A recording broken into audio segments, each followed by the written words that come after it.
Assalamualaikum warahmatullahi wabarakatuh. Alhamdulillahilladzi ala bi ni'matil iman wal islam. Asyhadu an la ilaha illallah wahdahu la syarikalah wa asyhadu anna Muhammadan abduhu wa rasuluhu la nabiyya ba'dah. Pada Bapak Ibu dosen yang saya hormati, peserta seminar nasional hasil pengabdian masyarakat Universitas Muhammadiyah Yogyakarta. Pertama, kita bersyukur kepada Allah Subhanahu wa taala yang mana pada kesempatan hari ini ternyata Allah masih memberikan amanah berupa umur panjang, kesehatan, kekuatan, semangat sehingga kita dapat bertemu di acara seminar nasional hasil pengabdian masyarakat. Bapak dan Ibu sekalian, perkenalkan sebelum saya mempresentasikan, nama saya Muhammad Abdul Somad. Saya dosen di D3 Teknologi Mesin Program Vokasi Universitas Muhammadiyah Yogyakarta. Pada kesempatan kali ini saya ingin mempresentasikan hasil pengabdian saya dengan judul PKM Alat Mesin Pencecah Lumut untuk Pengembangan Ternak Masyarakat Mandiri dan Ekonomis. Pendahuluan, sebelum kita melakukan pengabdian masyarakat, maka biasanya kita harus mencari mitra. Mitra yang kita ajak kerjasama untuk kegiatan pengabdian masyarakat yaitu sebuah komunitas yang bergerak dalam bidang peternak sapi dan juga kambing, tapi lebih banyak peternak sapi. Di sini dengan membawa atau di bawah atas nama yaitu Laboratorium Kampung Ternak Jogja. Nah, ini membawai banyak kelompok-kelompok sapi untuk dibina, diberikan pengarahan, kemudian dimanajemen dengan baik. Nah, pada saat kami melakukan survei situasi kandang, ada beberapa hal yang menjadi catatan saya untuk menindaklanjuti program pengabdian masyarakat. Latar belakang analisa situasi. Yang pertama, jumlah ternak semakin bertambah. Nah, semakin hari semakin bulan dan tahun, jadi permintaan pasar terhadap Laboratorium Ternak Kampung Jogja ini semakin meningkat.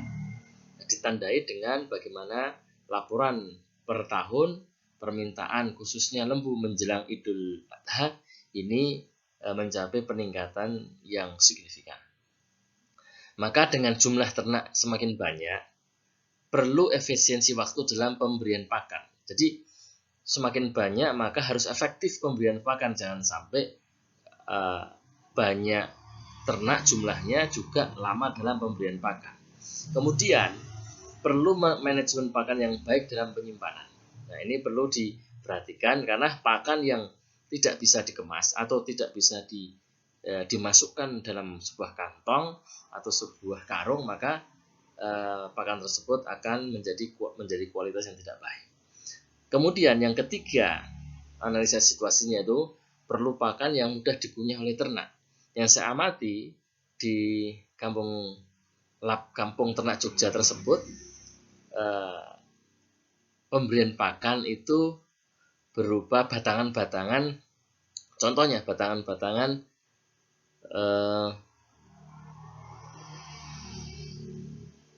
batangan-batangan jagung.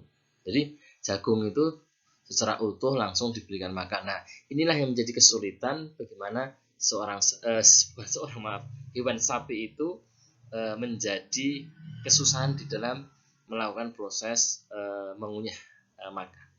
Kemudian analisa yang kedua yaitu pemanfaatan batang jagung tadi yang berlimpah. Jadi petani banyak keberlimpahan, maka perlu diberdayakan untuk pakan ternak.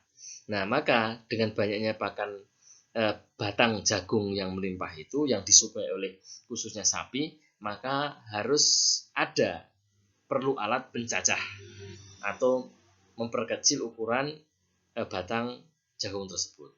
Bentuk ukuran rumput hijau yang kecil, kemudian harus mudah di dalam proses untuk melakukan memberikan makan kepada sapi tersebut. Itu analisa. Jadi selama ini pemberian pakan atau pencacahan dilakukan, yang saya lihat itu masih manual menggunakan alat potong dengan tangan. Nah, ini masih manual sekali dan ini menjadi sebuah catatan buat saya. Kemudian dari tadi pencacah perlu situasi analisanya itu pencacah rumput atau batang jagung masih manual tadi, jadi perlu ada mesin. Jadi mesin yang berkapasitas tinggi bagaimana memproses batang jagung tersebut menjadi kecil-kecil yang mungkin kemudian bisa diberikan kepada sapi untuk pakan ternak. Nah, kemudian kalau menumpuk batang-batangan jagung tersebut, maka itu memerlukan tempat yang tidak rapi, maka dengan adanya mesin itu nanti makanan bisa di-stok di karung, kemudian ditata dengan baik, kemudian diberikan sapi ketika sudah jamnya atau waktunya untuk diberi makan. Itu analisa kami di lingkungan kandang. Nah, ini kita bisa melihat bahwa lokasi pengabdian itu di wilayah Jalan Bantul Kueni, Panggung-Harjo, Sewon, Bantul. Ya, ini pintu gerbangnya, ini adalah lokasi pintu masuk gerbang.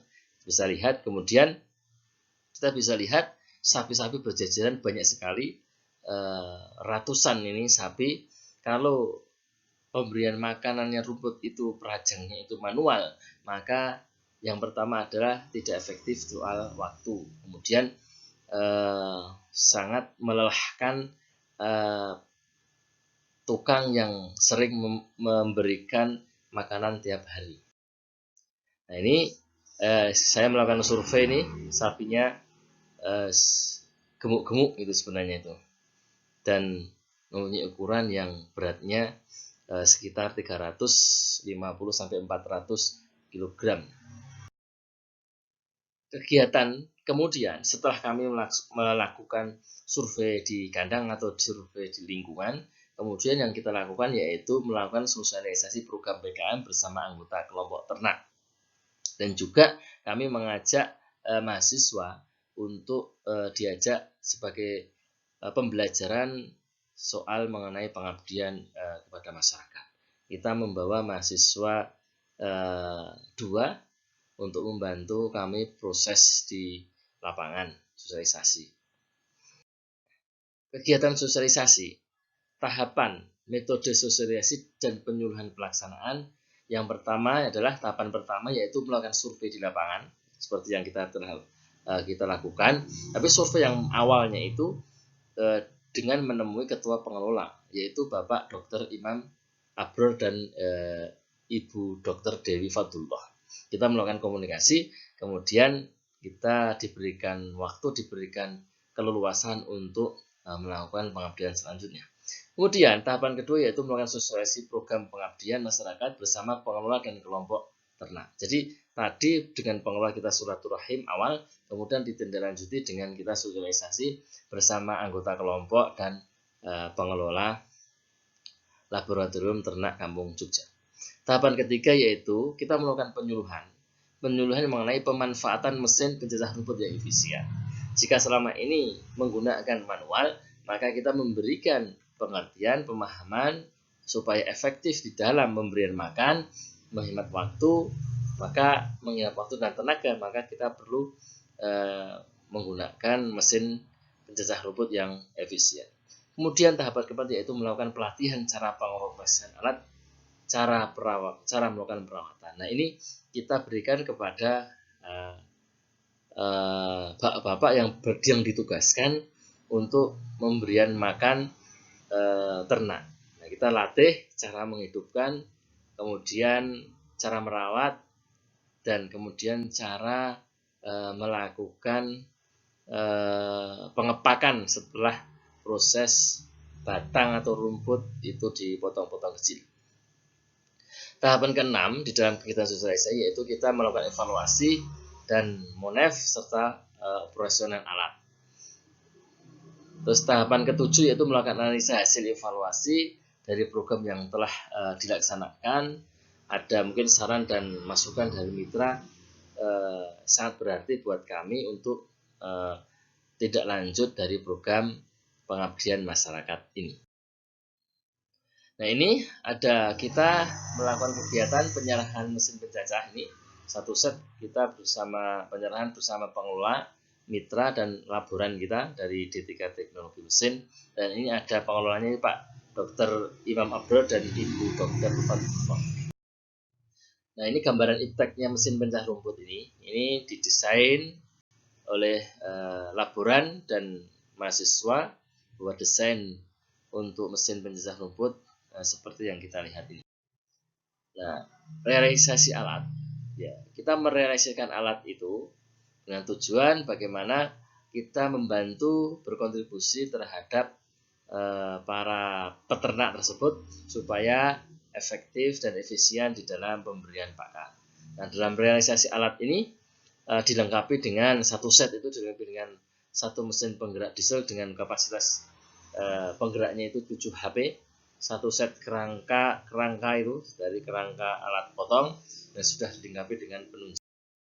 Nah, ini kita melakukan uji coba, Bapak sekalian, Bapak dan Ibu sekalian, kita melakukan uji coba ke fungsi alat, tujuannya supaya apa yang kita rencanakan sejak awal bahwa perlu adanya efektivitas di dalam pengelolaan pakan, maka kita uji coba, diuji coba kapasitasnya, diuji coba secara fungsionalnya, apakah alat ini berjalan atau bekerja dengan baik atau tidak. Nah, kita bisa mengetahui kalau alat ini belum bekerja dengan maksimal atau tidak baik, maka kita membawa 2 orang laboran yang dari Universitas Muhammadiyah untuk melakukan check and recheck. Alhamdulillah ketika kita mencoba, kita tidak ada gangguan dalam hal teknis dan kita mengajak kepada anggota dan pengelola untuk menyaksikan dan melakukan pelatihan secara langsung.